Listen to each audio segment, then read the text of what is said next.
Assalamualaikum warahmatullahi wabarakatuh. Saya Nabila Aulika dari 11 IPS 4. Di sini saya akan membuat video tentang meresensi sebuah cerita. Saya mengambil cerpen yang berjudul Karena Hantu Itu Tidak Ada. Ini dia cerpennya.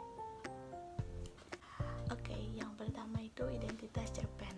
Cerpen yang berjudul Karena Hantu Itu Tidak Ada, karya Sun Lee Thomas Alexander, yang dipost oleh Jawa Post dan berisi 4 halaman dan juga dipublis pada tanggal 23 Februari 2020. Yang kedua yaitu pendahuluan.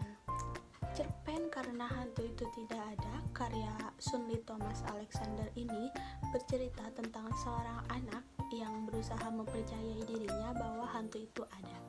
Tekadnya yang kuat untuk bisa melihat bayangan almarhum pamannya membuat ia melakukan segala cara demi bisa melihat bayangan pamannya itu.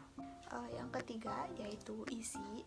Cerpen ini menceritakan tentang seorang anak yang ingin mempercayai dirinya sendiri bahwa hantu itu ada, tetapi ia tidak bisa mempercayai itu dikarenakan ia belum pernah melihat hantu sekalipun. Neneknya yang katanya selalu melihat bayangan pamannya menampakkan diri di cermin membuat ia juga ingin memergoki bayangan pamannya itu, sehingga ia melakukan banyak cara agar bisa melihat hantu dan bayangan pamannya, dan akhirnya ia memilih untuk menyerah dan berpikiran bahwa siapapun orang yang sudah mati tidak akan pernah kembali dalam keadaan hidup, tidak juga dalam arwah penasaran. Yang keempat yaitu pengantar, yang di dalamnya terdapat unsur intrinsik yang terdiri dari yang pertama tema dari cerpen ini yaitu belajar mengikhlaskan orang yang sudah tiada. Yang kedua tokoh dan penokohan. Yang pertama itu nenek, sifatnya itu tegar, gigih dan belum mengikhlaskan. Yang kedua itu ayah, yang sifatnya tegas, lapang dada dan pengertian. Yang ketiga itu aku, yang sifatnya penurut, pemberani dan pantang menyerah. Yang keempat ibu, yang sifatnya lemah lembut, penyayang dan pengertian.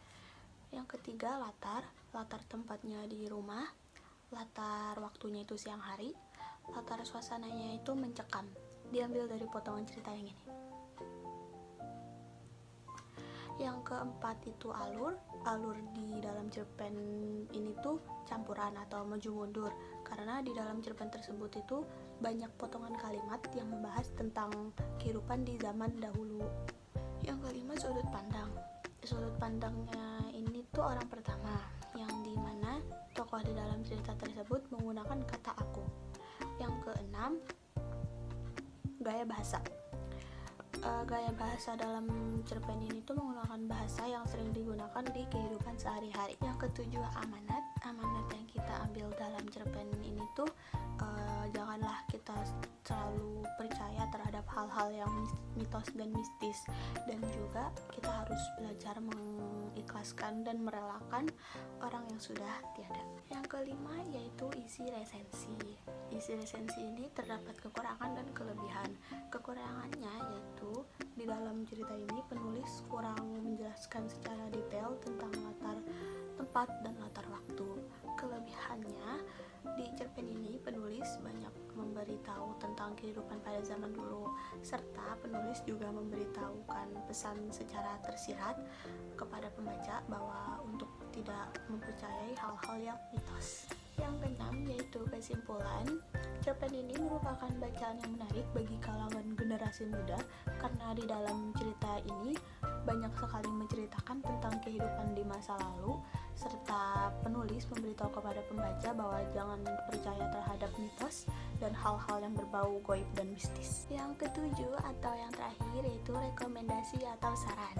Cerpen Karena Hantu Itu Tidak Ada ini banyak menceritakan tentang kehidupan di masa lalu yang belum banyak orang tahu dan masih awam di kalangan banyak orang, sehingga cerpen ini cocok untuk direkomendasikan di semua kalangan, terutama di kalangan generasi muda, agar pembacanya ini jadi lebih terbuka dan lebih tahu tentang kehidupan di masa lalu itu seperti apa. Oke, itu tadi video resensi cerpen dari saya. Kurang lebihnya mohon maaf. Sekian, terima kasih. Assalamualaikum warahmatullahi wabarakatuh.